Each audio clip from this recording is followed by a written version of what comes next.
नमस्ते। आप सबका स्वागत है। क्या आपको भी कभी किसी ऑफिशियल काम के लिए यानी कि कोई सरकारी काम के लिए लेटर लिखने में थोड़ी झिझक, थोड़ी हेजिटेशन हुई है? अगर हाँ, तो चिंता मत कीजिए। आज हम इसी लेटर राइटिंग की आर्ट को, इस कला को बिल्कुल आसान बना देंगे। ये एक ऐसी स्किल है जो आपकी प्रोफेशनल लाइफ से लेकर पर्सनल कम्युनिकेशन तक आज भी बहुत ज़रूरी है। तो सबसे पहला और सबसे बड़ा सवाल यही उठता है, ईमेल, व्हाट्सएप और डीएम्स के ज़माने में क्या लेटर्स अब भी मैटर करते हैं? क्या उनकी कोई अहमियत है? जवाब है हाँ, बिल्कुल है।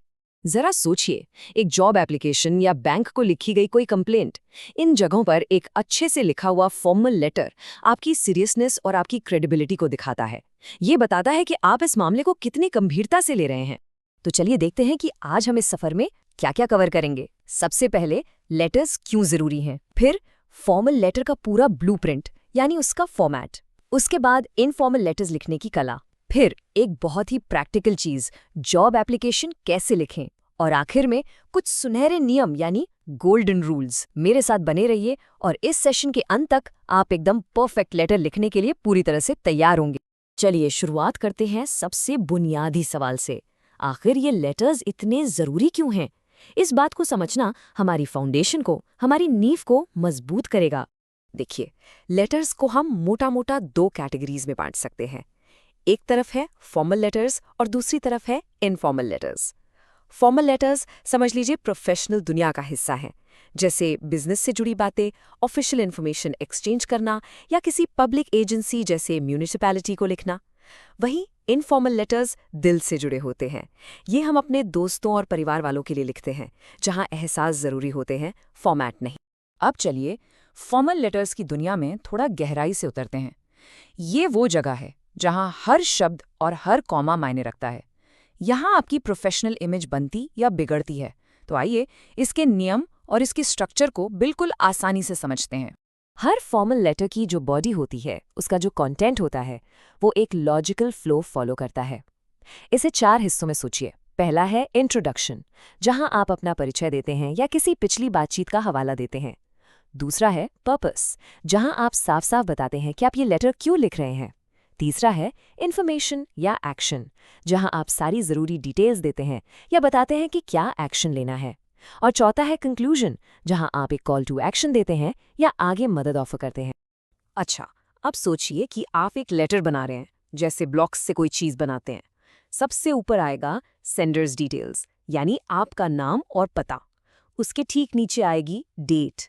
फिर आएगा एड्रेसीज डिटेल्स, यानी जिसे आप लेटर भेज रहे हैं उनका नाम और पता। इसके बाद आती है एक बहुत इंपॉर्टेंट चीज, सब्जेक्ट लाइन, जो एक ही झटके में लेटर का पूरा मकसद बता देती है। फिर आते हैं सैल्यूटेशन यानी अभिवादन। उसके बाद लेटर की बॉडी, फिर कॉम्प्लीमेंट्री क्लोज और आखिर में आपका सिग्नेचर। अब जरा इस फॉर्मेट को ध्यान से देखिए। अब नोटिस करेंगे कि हर चीज सेंडर के एड्रेस से लेकर सिग्नेचर तक पेज के लेफ्ट साइड से शुरू हो रही है, एक सीधी लाइन में। इसी को कहते हैं फुल ब्लॉक स्टाइल। आजकल के बिजनेस कम्युनिकेशन में यही स्टैंडर्ड माना जाता है, क्योंकि ये बहुत साफ, ऑर्गेनाइज्ड और पढ़ने में बहुत आसान होता है।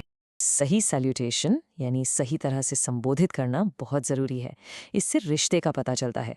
अगर आप रेसिपिएंट को बिल्कुल नहीं जानते तो डियर सर/मैडम सबसे सेफ ऑप्शन है। अगर आप उनका नाम और टाइटल जानते हैं, मान लीजिए वो कोई डॉक्टर सिन्हा है, तो आप लिखेंगे डियर डॉक्टर सिन्हा। और अगर आपका उनसे थोड़ा सेमी फॉर्मल रिश्ता है, आप उन्हें थोड़ा पर्सनली जानते हैं, तो डियर सुजाता जैसा भी लिख सकते हैं। तो चलिए अब इस फॉर्मल दुनिया से निकलकर थोड़ा पर्सनल होते हैं और बात करते हैं इनफॉर्मल लेटर्स की। यहाँ नियम कम और एहसास ज्यादा होते हैं। इनफॉर्मल लेटर्स, जैसा कि नाम से ही साफ है, ये किसी नियम कानून में बंधे नहीं होते। ये काफ़ी फ्लेक्सिबल होते हैं। ये पर्सनल लेटर्स हैं जो हम अपने दोस्तों को, अपने रिश्तेदारों को लिखते हैं। यहाँ फॉर्मेट से ज़्यादा आपका पर्सनल कनेक्शन और आपकी भावनाओं पर जोर होता है। इस एग्जाम्पल में देखिए, यहाँ कोई सख्त फॉर्मेट नहीं है। हो सकता है आप सिर्फ अपना शहर और डेट लिखें, पूरा एड्रेस लिखने की ज़रूरत भी ना पड़े। यहाँ फोकस कनेक्शन पर है।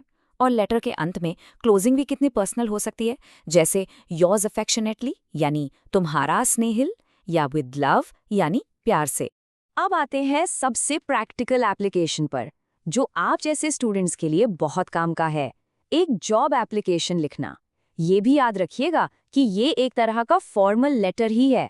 एक बहुत ज़रूरी बात यह है कि जॉब एप्लीकेशंस अक्सर किसी एडवर्टाइजमेंट के जवाब में लिखी जाती हैं। मान लीजिए आपने अखबार में कोई इश्तिहार देखा। और याद रखें, ये लेटर कभी अकेला नहीं जाता। इसके साथ हमेशा आपका रेज्यूमे या सीवी यानी आपका बायोडेटा जुड़ा होता है।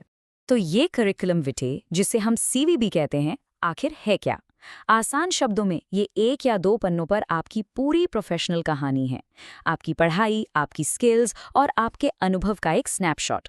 ये एम्प्लॉयर को बताता है कि आप उस जॉब के लिए क्यों एक परफेक्ट कैंडिडेट हैं। इसे रेज्यूमे या बायोडेटा भी कहा जाता है। एक स्टैंडर्ड सीवी में आमतौर पर ये सेक्शंस होते हैं। पर्सनल में आपकी निजी जानकारी, एकेडमिक में आपकी क्वालिफिकेशंस, आपने क्या क्या पढ़ा है। एक्सपीरियंस सेक्शन में आप अपनी नौकरियों के बारे में बताते हैं और हमेशा अपनी करंट या सबसे रीसेंट जॉब से शुरू करते हुए पीछे जाते हैं। स्किल्स में आप बताते हैं कि आपको कौन सी भाषाएं आती हैं या कोई और स्पेशल स्किल है। और रेफरेंसेस में आप उन लोगों का नाम देते हैं जो आपके कैरेक्टर और आपके काम को सर्टिफाई कर सके। एक बात हमेशा हमेशा याद रखें, अपने सीवी के साथ एक कवरिंग लेटर जरूर भेजें। ये लेटर, समझ लीजिए, आपके और आपके सीवी का इंट्रोडक्शन करवाता है एम्प्लॉयर से। इसके बिना आपका एप्लीकेशन अधूरा लग सकता है, जैसे आपने बस एक कागज भेज दिया हो। और अब हम आते हैं इस सेशन के सबसे जरूरी हिस्से पर, गोल्डन रूल्स। ये वो नियम हैं जिन्हें आपको हमेशा याद रखना है और इन्हें फॉलो करने से आपका लेटर कभी गलत नहीं होगा। तो एक परफेक्ट लेटर के लिए क्या करना चाहिए? पहला, हमेशा फुल ब्लॉक स्टाइल यूज करें, सब कुछ लेफ्ट से। ये क्लीन और प्रोफेशनल लगता है। दूसरा, डेट और सिग्नेचर कभी मत भूलिए, ये बहुत जरूरी है। तीसरा, ओपनिंग लाइन को थोड़ा पर्सनल बनाएं। चौथा, हमेशा थैंक यू या आई अवेट योर रिप्लाई जैसे पोलाइट क्लोजिंग का इस्तेमाल करें। और आखिरी, एक प्रो टिप, अगर आपने लेटर में उनका नाम यूज किया है, जैसे डियर डॉक्टर सिन्हा, तो क्लोजिंग हमेशा योर सिंसियरली से ही करें। और अब किन गलतियों से बचना है? एड्रेस में हर लाइन के बाद कॉमा मत लगाइए। पुराने घिसे पीटे एक्सप्रेशंस जैसे with reference to your letter, इन्हें अवॉइड करें। और कभी भी थैंक यू लिखकर सेंटेंस अधूरा ना छोड़ें, पूरा लिखें, जैसे thank you for your time. ऐसा इसलिए क्योंकि थैंकिंग यू एक हैंगिंग पार्टिसिपल है, यानी ये वाक्य अधूरा है और ग्रामेटिकली सही नहीं माना जाता।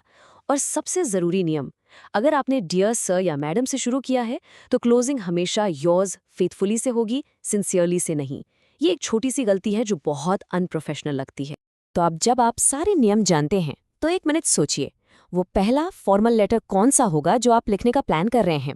शायद अपने कॉलेज के प्रिंसिपल को, या किसी जॉब के लिए, या हो सकता है अपने एरिया की किसी सिविक एजेंसी को।